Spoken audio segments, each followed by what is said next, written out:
Hello friends, कैसे हैं आप सभी। और हम आशा कर रहे हैं कि आप लोग बहुत ही अच्छे होंगे।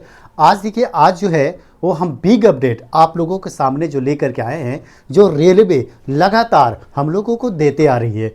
ठीक है, जैसा कि हम आप लोगों को पिछले वीडियो बताए थे, है ना, कि अब जो है वो रेलवे का एक जो मतलब बोलिए कि एक बहुत ही बेहतरीन जो उसका नोटिफिकेशन निकल कर कुछ आया था कि अब जो जिस ईयर में वो फॉर्म को आपको निकालेगा उस ईयर में ही एग्ज़ाम जो है वो आप लोग का क्लियर करवा देगा। ठीक है ना। तो इसी प्रकार से आज देखिए वो क्या है, अपने वादे के मुताबिक जो है वो कंटिन्यू रेलवे जो है वो बना हुआ है ना। तो जैसे हम आप लोग को कुछ दिन पहले ही जो हम आप लोग को बताए थे कि हमारा जो एनटीपीसी का एग्ज़ाम जो है वो कुछ पहले वीडियो जो था वो हम आप लोग को बनाकर बताए थे, है ना, कि आप लोग को मतलब मई जून में ये आप लोग का एग्ज़ाम ले सकता है। लेकिन ऐसा नहीं है। अब जो है जिस प्रकार से हमारा काम हो रहा है और जैसे हमारा एनटीपीसी का अपडेट आया है, तो हम आप लोग को उसी हिसाब से बता रहे हैं आप लोग को, जो आप लोग का नोटिफिकेशन निकल कर आया था, है ना। और हमने पिछले वीडियो बताया भी था कि अभी जो है वो रेलवे ने कौन कौन से ऐसी नोटिफिकेशन दिया जो एग्ज़ाम डेट को वो जारी किया है। तो हमने देखिए ये सारा जो है वो अभी भी हम मेंशन किए हुए हैं और पिछले वीडियो में जो था वो मेंशन किए हुए थे। और साथ ही जो हम बताए थे आप लोगों को कि जब हमारा रेलवे जब है तो वो हमारा ये 10 मार्च और 12 मार्च तक ये एग्ज़ाम जो है वो हमारा कंप्लीट करवा रहा है। जहाँ तक कि पारामेडिकल, है ना, जो पारामेडिकल कंप्यूटर बेस्ड जो टेस्ट था वो जो है वो कंप्लीट करवा रहा है। ठीक है ना। और हम जैसे ही आप लोग को बताए थे कि अब लगता है कि 12 के बाद ही या फिर मार्च के एंड या अप्रैल में ही वो एग्ज़ाम ले लेगा, जैसा कि हमने पिछले वीडियो में आप लोग को बताए थे। ठीक है ना। तो देखिए कुछ ही दिन हुए और हमारा जो है वो एनटीपीसी ने एक जो है वो नोटिस जो है वो अलर्ट जो है नोटिफिकेशन आउट कर दिया है और नोटिस हम लोगों को बीच में दिया है। ठीक है ना। कौन नोटिस है, क्या नोटिस है वो देखिए।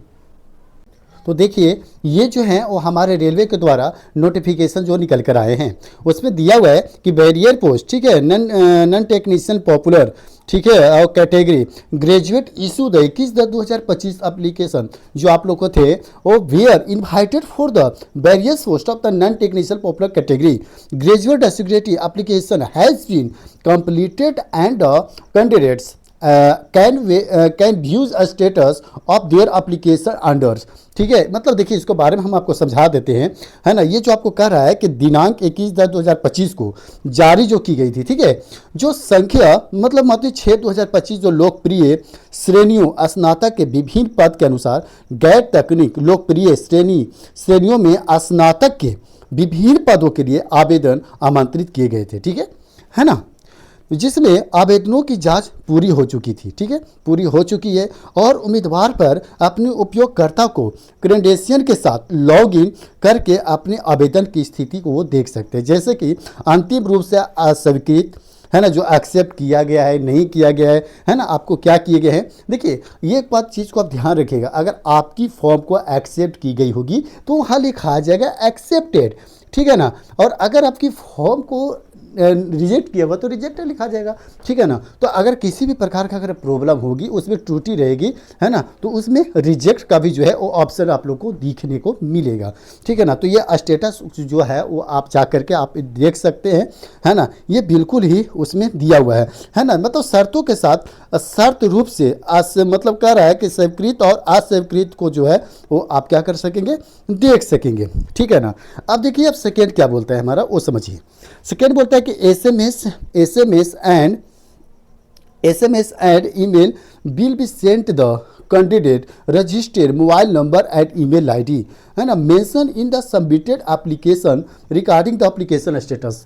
मतलब कहता है कि अगर किसी भी प्रकार की अगर त्रुटि होती है, ठीक है ना, कि आवेदन की स्थिति के संबंध में उम्मीदवार के पंजीकृत मोबाइल नंबर और आवेदन में उल्लिखित ईमेल आईडी पर जो आपको दिया हुआ है उसमें SMS या ईमेल जो भी हूँ, दोनों जो है वो आप लोग को मोबाइल नंबर पर भी भेजे जाएंगे और आप लोग को ईमेल नंबर पर भी जो है वो आप लोग को भेजे जाएंगे, है ना। अगर एक्सेप्टेड होंगे तो भी ठीक है, नहीं होंगे तो आपको रिजेक्ट का भी आएगा ऑप्शन, है ना। हालांकि अगर आप लोग गलत नहीं किए होंगे तो ये रिजेक्ट का तो ऑप्शन नहीं आना चाहिए, है ना। आप लोग अगर सभी कुछ देख करके अगर सही से भरे हैं तो बिल्कुल एक्सेप्ट का ही ऑप्शन जो है आपको देखने को मिलेगा, तो आप जा करके चेक कर लीजिएगा, ठीक है। उसके बाद आपको बोलता है ना, हाँ देखिए फिर तीसरा बोलता है कि will every care the been taken इधर। देखिए अब इसको ऐसे समझा देते हैं। देखिए कहता है कि हालांकि अंतिम रूप से पात्र उम्मीदवार की सूची तैयार करने में हर संभव सावधानी बरती गई है ना, फिर भी आरआरबी किसी भी अनजान त्रुटि या टाइपिंग मुद्रण संबंधी गलतियों को सुधारने का अधिकार सुरक्षित रूप से रखता है। आरआरबी अपात्र अस्वीकृत उम्मीदवार से किसी प्रकार का पत्राचार स्वीकार करने में असमर्थ है। मतलब देखिए एक बार चीज़ आपको आप जान लीजिए, है ना, आप ये समझ लीजिए कि आपको ये बोल रहा है, ठीक है ना, कि अगर किसी भी प्रकार का अगर आपको प्रॉब्लम हुआ होगा फॉर्म भरने में, है ना, तो इसमें एक्सेप्टेड और रिजेक्ट का तो ऑप्शन आएगा ही, है ना। लेकिन साथ में अगर रिजेक्ट हो गया होगा तो भाई उसमें आपको एग्ज़ाम देने का अलाउ नहीं दिया जाएगा, ठीक है ना। आपको एग्ज़ाम देने से जो है वो वंचित कर दिया जाएगा। तो ये चीज़ को आपको बिल्कुल ही ध्यान में रखना है, ठीक है ना। और देखिए और आगे के लिए हम ये बात करें, कुछ दिन पहले जो था वो हम आपको ये भी बताए थे कि 21 जनवरी से, है ना, 21 जनवरी से, ठीक है। चलिए देखिए 1 सेकेंड रुकिएगा।